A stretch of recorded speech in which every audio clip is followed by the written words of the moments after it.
On va écouter le témoignage de Nadia, qui est dans les Yvelines. Bonjour Nadia. Oui, bonjour. Vous êtes maman, je sais pas, d'un ado, d'un... J'ai trois garçons, 18, 16 et 13 ans. Ah, donc vous avez pas mal réagi en suivant cette histoire, alors Nadia. Ah oui, moi j'ai été choquée déjà quand j'ai vu le père complètement en panique qui appelait au secours. Apparemment ça lui est tombé sur la tête, il a rien vu venir. Et donc la première des choses, mon fils qui était à côté de moi, j'ai dit attends, tu vas pas me faire ce coup. Parce que je le vois désespéré, il est en terminale, il a juste envie de travailler pour payer son permis. Oui. Donc, il va au McDo, on lui passe 4 entretiens juste pour passer à la serpillière. Des questions pas possibles, pour finalement, il a eu 4 refus.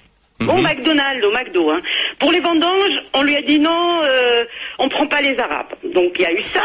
Pour un autre truc aussi, pour vendeurs, etc., c'est que des refus. Il a juste envie de bosser 3 heures par semaine. Juste se faire un peu d'argent. Et moi, je voulais le responsabiliser par rapport au fait qu'il se paye lui-même son permis. Il a autour de lui des copains. On parle pas arabe. Hein. Moi, je suis algérienne. Je suis née là-bas. J'ai grandi là-bas. Je suis là que depuis 20 ans. Mes enfants sont nés ici. Simplement, il n'arrive pas à s'identifier. Il n'arrive pas à retrouver sa place. Il me dit personne ne veut de moi. Dès que j'arrive, on me voit, c'est non tout de suite. Mais, voilà. Donc il me dit moi je pars d'ici, je m'en vais. Tu vas où? Je l'ai emmené aux États-Unis et j'aime les États-Unis. Je vais m'installer aux États-Unis. Mais simplement autour de lui, il y a des potes. Il y a des potes qui sont un peu, je déteste le mot islamiste. Ils sont radicalisés au niveau religion, quoi, en fait, c'est ça. Oui, voilà, qui pratiquent, etc. Donc il a commencé un peu à parler l'arabe, à Bismillah, Allah Akbar, machin, et s'intéresser à comment on dit ce mot-là, comment on dit. Et bon, bah moi j'explique parce que c'est ma langue aussi. Mais je le vois si demain. Parce qu'il est désespéré, ce garçon, il me dit, maman, attends, je vais juste passer la serpillière au McDo, on veut pas de moi. Et c'est un cousteau, et je fais quoi? Mais si demain il tombe sur un gourou, il tombe sur un type qui lui dit, écoute, je te paye le voyage, on va où si tu veux vraiment être utile, parce que ce qu'il a envie d'être, c'est être utile et ne plus être une charge pour nous. Donc, s'il lui dit, je te paye le voyage, on va en Turquie et de là on va en Syrie pour sauver des enfants, parce que là c'est le djihad et tu vas aller directement au paradis après ta mort, ben, il n'hésitera pas. Oui. Il n'hésitera pas, parce que ici il me dit je suis français que sur les papiers. Oui. Je suis français, mais quand je vais leur dire voilà, je veux faire ça, j'ai envie d'aider, je veux participer dans l'économie de ce pays-là, payer mes impôts, être responsable, avoir mon appartement, vivre comme tout le monde, c'est toujours non. C'est toujours non. Je vous enverrai toutes les lettres de refus. Dites-moi, Nadia. Même moi, je suis désespérée. Mais je comprends, mais ce qui arrive à l'un de vos fils, est-ce que ça arrive aux autres aussi ou pas? Bien sûr que ça peut arriver aux autres. Autour de moi, là où j'habite, il y a un lycée professionnel. Les enfants, ils sortent à midi pour manger et la première des choses, ils se roulent un joint. Sous mes yeux, qu'est-ce que je vois aussi? Je vois à la télévision, on parle des enfants, que lorsqu'ils sont victimes de pédophiles, que lorsqu'ils sont à Marseille en train de mitrailler, que même les jeux là, sur la Play, etc., c'est des jeux de guerre. Et des jeux de guerre où? En Irak. Donc c'est des pays arabes, c'est des djihad américains qui tuent les terroristes irakiens. Donc il n'y a que ça. Les enfants, même virtuellement, ils ont des armes, ils tuent, ils n'ont que ça.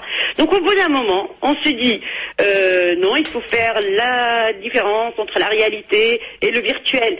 Mais qu'est-ce qu'on va faire nous les parents? On va les suivre, on va être derrière eux, les accompagner tous les jours à 8 heures, les récupérer. Nadia, vous êtes en région parisienne? Oui, je suis dans les Yvelines, oui. Bon, vous allez laisser vos coordonnées au standard, on va lui trouver du boulot à votre fiston. On va le faire. Parce qu'en fait, par rapport à la réintégration, mais on va le faire. Il a besoin de retrouver confiance en lui. Il a besoin, tous les enfants de son âge qui sont d'origine maghrébine ou africaine ont besoin qu'on leur fasse confiance. Des enfants pleins d'énergie, très intelligents. Ils ont plein de projets en tête. Ils ont envie de faire plein de choses. Mais pourquoi est-ce qu'ils réussissent à l'étranger? Nadia, la société française, elle réagit. Elle n'est pas particulièrement hostile. La société française, elle réagit comme toutes les sociétés. Il y a les images de la télévision, il y a le caractère un peu spectaculaire de ce qui est montré parfois, et on a tous tendance à penser que les gens se ressemblent. Or, on sait bien que chacun est différent et qu'il y a des itinéraires personnels, que très souvent il y a des innocents qui paye. Moi, je comprends en même temps ce que vous exprimez, parce que ça concerne votre fils, mais ça concerne aussi des centaines, des milliers de jeunes gens qui sont pas nécessairement issus de l'immigration. Hein, ils habitent au mauvais endroit, ils portent pas nécessairement, ils n'ont pas la meilleure adresse. Vous savez, moi j'habite dans un endroit très très calme. Les Arabes ou les Africains se comptent sur le bout des doigts, mais on ne voit que nous. Ouais, on ne voit que nous, on nous arrête que nous. Vous êtes où, Nadia? Je suis à la Salle Saint-Cloud, donc c'est plutôt calme, c'est pépère. Il y a que des, voilà. Donc simplement, quand on sort, il a toujours sa carte d'identité. Nadia, c'est vrai que on est dans une société quand même qui est bloquée, déjà parce que c'est la crise et que le boulot, il y en a pas beaucoup pour n'importe quel jeune. Hein, c'est quand même très compliqué. Moi, j'aimerais pas avoir aujourd'hui une vingtaine d'années ou 18 ans et rentrer dans le marché du travail. Non, mais c'est vrai. Je suis content que je sois pas de cette génération-là, parce que je pense que ça doit être très compliqué pour eux de trouver du boulot en ce moment, et en plus effectivement pour certains c'est encore plus compliqué, quoi. Mais il faut pas désespérer. Et puis en plus à cet âge-là, on peut quand même changer. Moi je crois pas à la fatalité. On n'est pas à 15 ans ce qu'on sera à 40 ans. Il suffit qu'ils prennent pas les mauvaises directions. Tu l'as dit toi-même. La jeunesse française aujourd'hui, elle a plus de rêve, quoi. Hein. Non mais elle a plus de rêve. Et moi je faut leur donner des perspectives aussi que il faut pas beaucoup d'endoctrinement pour proposer des rêves à ces mais ça marche dans les deux sens. On connaît aussi des exemples de gamins qui ont trouvé un boulot et qui se sont mis dans le droit chemin. C'est très facile. Vous allez au lycée, pourtant c'est un lycée à Versailles, où il y a même des convertis qui sont encore plus virulents que les anciens, les musulmans de culture. Hein. Et ceux-là, ils sont encore plus virulents. Parce que quand il est parti, il a demandé pour postuler pour faire les vendanges. Bon, c'était dans le sud. Le monsieur lui a dit non, je prends pas les Arabes. Et l'autre lui a dit, c'est un converti, hein, qui a changé de prénom, etc. Il a bien fait de ne pas te prendre, c'est interdit de toucher à la vigne et tout ce qui touche au vin. J'ai dit, mais attends, de quoi il se mêle? Il me dit, non, regarde ce qu'il m'a dit, c'est péché, c'est haram.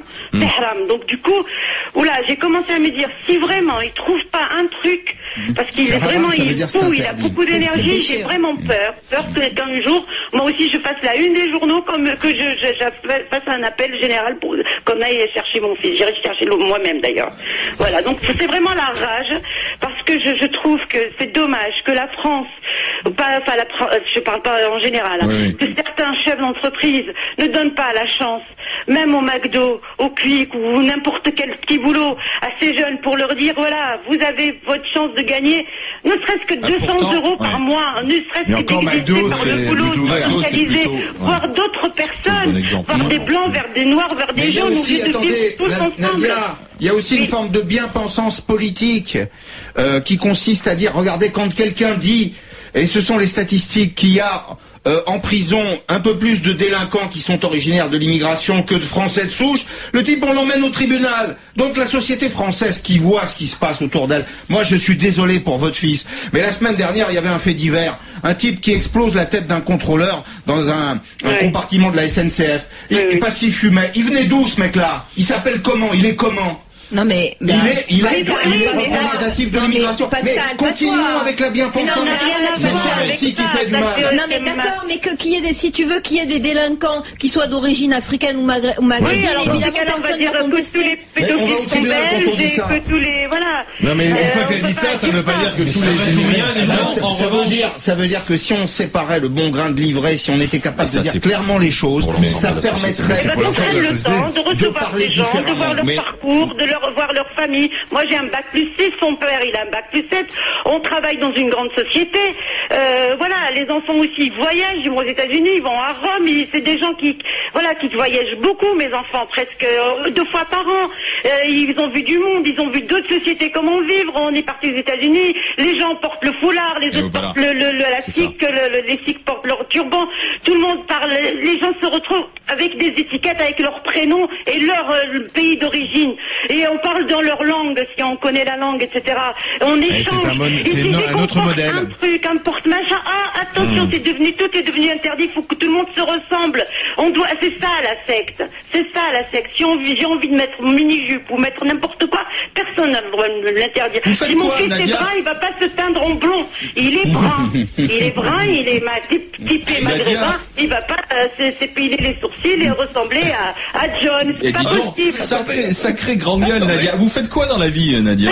Je fais presque la même chose que vous, mais je suis dans l'édition. Dans l'édition. Merci Nadia de ce témoignage intéressant. Mes coordonnées alors pour vous. Oui, laissez vos coordonnées. Elle en avait gros sur le cœur, Nadia. Mais c'est un témoignage. Là, je me sens beaucoup mieux. Témoignage intéressant, celui de Nadia. Attention de ne pas faire de la France une machine à exclure aujourd'hui. Mais c'est tout le débat sur comment la société française change. Est-ce qu'on est prêt à accepter ce changement de la société française et à changer notre regard sur les uns et sur les autres aussi, à intégrer plutôt qu'à exclure? Didier Giraud. Ce que nous dit Nadia, ça décrit aussi une radicalisation d'une frange de la religion musulmane, quoi. Parce que quand elle dit si personne m'empêchera de mettre une mini-jupe, ça veut dire ce que ça veut dire, quoi. Je pense que l'intégrisme est aussi la mère de ce rejet, quoi, comme l'a décrit Pascal. Il y a un repli identitaire. Et ce repli identitaire provoque des réactions qui font que les fossés se creusent. Comme souvent les replis.